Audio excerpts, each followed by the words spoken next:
वीरान मंदिर के हिस्सा नंबर 20 में आप सबको खुश आमदीद। इस काम से फारिग होकर साधु ने दोबारा आग के करीब जाकर उसे बुझाया और फिर बच्चे को अपने कंधे पर उठाकर उस हॉल से निकल गया।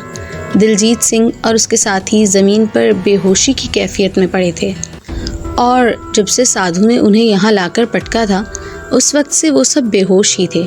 उनकी तादाद 5 थी। बहुत देर हो गई थी, यूँ लगता था जैसे साधु उन्हें वहाँ फेंक कर भूल गया है। जिस जगह उन्हें फेंका गया था ये वो तहखाना नहीं था जहाँ ये पहली बार गए थे, बल्कि ये उस वीरान मंदिर का कोई दूसरा तहखाना था जहाँ उस वक्त ये सब अपने अंजाम से बेखबर बेहोशी की कैफियत में लेटे थे। काफ़ी वक्त गुजर गया और फिर दिलजीत सिंह को आहिस्ता आहिस्ता होश आने लगा। अपनी अधखुली आँखों से उसने अपने इर्द गिर्द का जायज़ा लिया तो करीब ही अपने दूसरे 4 साथियों को भी मौजूद पाया और फिर आहिस्ता आहिस्ता उसे पूरी तरह होश आ गया और उसके लाशऊर ने उसे तमाम वाक़यात याद दिला दिए कि किस तरह वो एक बच्चे को ढूंढते हुए इस वीरान मंदिर में दाखिल हुए थे और किस तरह एक तहखाने से निकलते हुए वो एक साधु से टकराए थे जिसने अपने हाथ में उसी बच्चे की गर्दन पकड़ रखी थी। ये सोचते ही उसने एकदम उठने की कोशिश की लेकिन नाकाम रहा क्योंकि उसके हाथ और पाँव दोनों बंधे हुए थे, इसलिए वो पूरी तरह नहीं उठ सका। उसके दीगर एसाब अभी तक होश में नहीं आए थे। शायद वो ख़ुद को बहुत लाग़र महसूस कर रहा था और साथ ही उसके दीगर साथी भी बेहोश पड़े हुए थे। वो ख़ुद चूँकि एक मजबूत एसाब का मालिक था लेकिन कहीं ना कहीं ख़ुद को निढाल महसूस कर रहा था। साथियों की निस्बत उसे फिर भी जल्दी होश आ गया था। उसकी तरह उसके दूसरे साथियों के हाथ पांव भी बंधे हुए थे। ये देखकर उसने सरगोशी के अंदाज में अपने साथियों को आवाज़ें देना शुरू कर दी। फिर उसकी थोड़ी सी कोशिश से उसके चारों साथी भी होश में आ गए और अंदर के माहौल को देखकर कांपने लगे। लेकिन दिलजीत को देखकर उन्हें कुछ हौसला हुआ। दिलजीत कुछ देर तक सोचने के बाद अपने एक साथी से मुखातिब हुआ और उसे कुछ समझाकर अपनी पीठ को उसके बंधे हुए हाथों की तरफ कर दिया। दूसरी तरफ के साथी अपने बंधे हुए हाथ उसकी पीठ के साथ मिला दिए। इस तरह दोनों के हाथ आपस में टकराने लगे और फिर दिलजीत के समझाने पर उसके साथी ने अपने बंधे हुए हाथों की मदद से दिलजीत सिंह के बंधे हुए हाथों पर लगी गिरह खोलने की कोशिश की। गिरह बहुत मजबूती से बांधी गई थी। थोड़ी सी कोशिश से दिलजीत सिंह के बंधे हाथ आज़ाद हो गए। उसने जल्दी से रस्सियां एक तरफ फेंककर अपने दीगर साथियों को भी जल्दी जल्दी आज़ाद कराना शुरू कर दिया। कुछ देर में वो इस मुसीबत से पीछा छुड़ा चुके थे और अब का लाया-हमल सोचने लगे। इस कार्रवाई में कोई भी बंदा इस तरफ नहीं आया था। गालिबन किसी को भी अंदाज़ा नहीं हुआ होगा कि इस तरह बंधे होने के बावजूद वो खुद को आज़ाद करवा लेंगे। दिलजीत अपने साथियों को अपने पीछे आने का कहकर तहखाने की ऊपर जाने वाली सीढ़ियों की जानिब बढ़ गया था। वो अब मज़ीद वक्त ज़ाया नहीं करना चाहता था, लेकिन उसके साथ साथ उसे इस बात की फ़िक्र भी थी कि वो इस बच्चे की माँ को क्या जवाब देगा, जिसका सर कटा हुआ भी उसके हाथ के ख्यालों में घूम रहा था कि कैसे उस साधु ने उस बच्चे का सर अपने हाथ में ले रखा था। उसके जहन में वो तमाम तस्वीर घूम रही थी। उसके साथ साथ उसे अपनी दुल्हन प्रीत कौर और लोगों की भी फिक्र थी जिन्हें वो मंदिर के बाहर छोड़ आया था और शायद वो कब से मंदिर के बाहर खड़े उन लोगों की वापसी का इंतज़ार कर रहे होंगे। जिस मकसद के लिए वो इस खौफनाक मंदिर में दाखिल हुए वो मकसद अब फौत हो चुका था। इसलिए बेमाने इस वीरान मंदिर में घूमने के बजाय उसने वापसी का सोचा। इस सिलसिले में अब उसे मंदिर से निकलने की फ़िक्र थी, लेकिन ये उसकी खाम ख्याली थी क्योंकि जैसे ही उन लोगों ने तहखाने से बाहर कदम निकाला एक बड़ा सा सियाह बला खौफनाक आवाज़ निकालता एक तोप के गोले की मानिंद उन लोगों से टकराया। वो सब शायद इस बात के लिए हरगिज़ तैयार न थे, इसलिए उस अचानक इफ्तार पर घबरा के पीछे हटे। भला उन नौजवान से टकरा कर ज़मीन पर गिरा और फिर दोबारा यूं उठ खड़ा हुआ जैसे वो कोई फुटबॉल हो जो ज़मीन से टकराने के बाद दोबारा हवा में उछलती है। बला तीर की तरह दोबारा उनकी तरफ बढ़ा, लेकिन इस बार वो बहुत संभल गए और जैसे ही दिलजीत सिंह के करीब बला पहुंची, दिलजीत ने जल्दी से हाथ बढ़ाकर उसे पकड़ने की कोशिश की, लेकिन बला एक छलावे की तरह उछलकर दूर हट गया। तुम लोगों ने मंदिर में आकर बहुत बड़ी गलती की है और अब तुम सब बच नहीं पाओगे। बिल्ले के मुंह से एक इंसानी आवाज़ निकली थी। हाँ, वो बला एक बहुत बड़ा बिल्ला था और इसी तरह इंसानी आवाज़ में बोलते देखकर वो लोग हैरत में यूं खड़े हो गए जैसे किसी ने जादू की छड़ी घुमाकर उन्हें बुत बना दिया हो। ये कैफियत सिर्फ कुछ लम्हों तक ही रही और फिर जैसे दिलजीत को किसी ने जोर से हिला दिया हो। होश संभलते ही दिलजीत सिंह को दोबारा वो बिल्ला याद आ गया जो कि बला की सूरत में था। उसे अपनी जानिब बढ़ता देखकर वो घबरा सा गया, लेकिन जैसे ही वो उसके नज़दीक पहुंचता, दिलजीत ज़मीन पर पड़ा ईंट का एक टुकड़ा अपने हाथ में उठा चुका था। जैसे ही बिल्ले के नज़दीक पहुंचने लगे, उसने घुमाकर वो ईंट का टुकड़ा उसे दे मारा। टुकड़ा एक तीर की तरह उड़ता हुआ उस बिल्ले की जानिब गया और सीधा उसकी कनपटी को छूता हुआ सामने वाली दीवार से टकराकर ज़मीन पर गिर गया। न जाने वो बिल्ला था या कोई शैतान रूह कि उसके ज़मीन पर गिरने से ऐसी आवाज़ आई जैसे कोई बहुत बड़ा पत्थर किसी जिस्ती देग से टकराया हो। उससे उस शैतानी बिल्ले की ताकत का बखूबी अंदाज़ा होता था।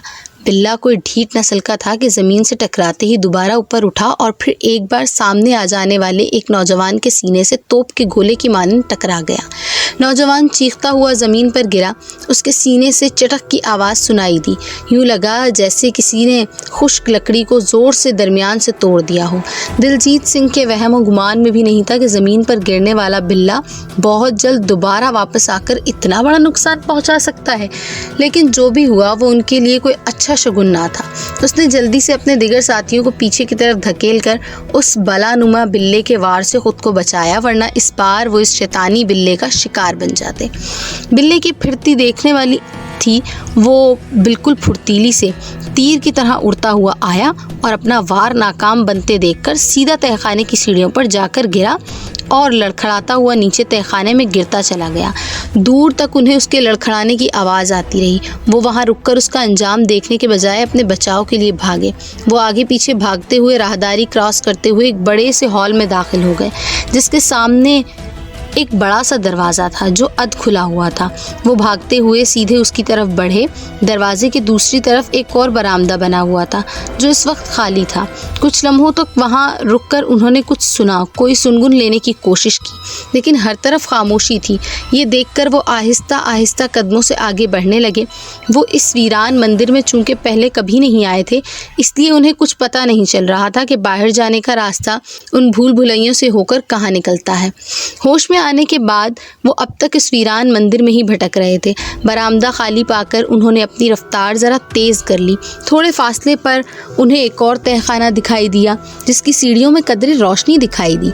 उन्होंने अपनी रफ्तार सुस्त की और खामोशी से वहाँ से गुजरने लगे।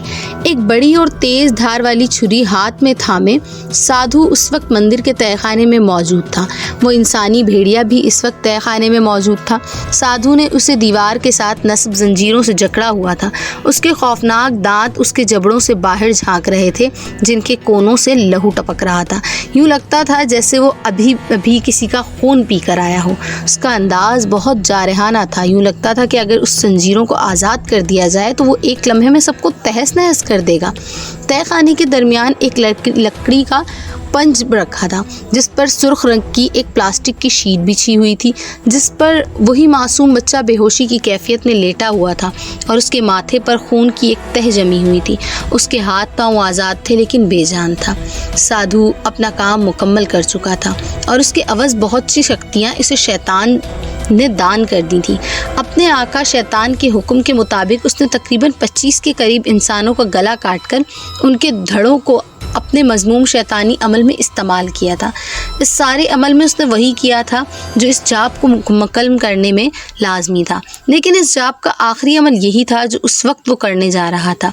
उसके शैतान आका के मुताबिक अगर वो ये आखिरी अमल भी करने में कामयाब हो गया तो वो उसे ऐसी शक्ति हासिल देगा जिससे वो इसकी जवानी और खोई हुई ताकत वापस ले सकता है और बहुत से मोकल इसके कब्ज़े में आ जाएंगे, जिनकी ताकत वापस आ जाएगी और जिनकी ताकत का कोई अंदाज़ा भी नहीं लगा सकता।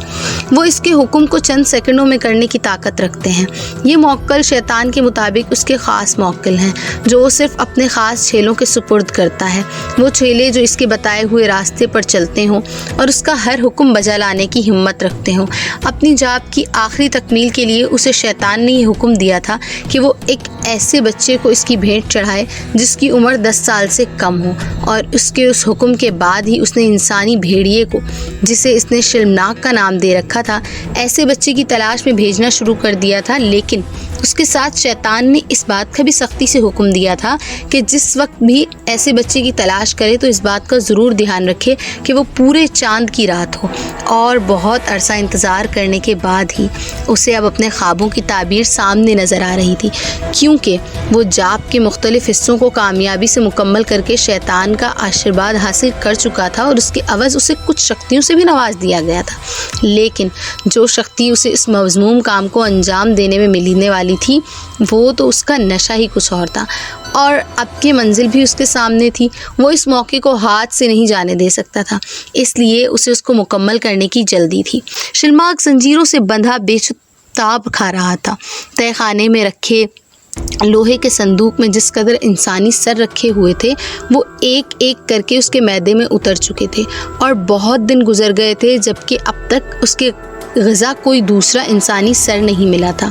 और इस बात की इस कदर लत लग गई थी कि उससे रहा नहीं जा रहा था।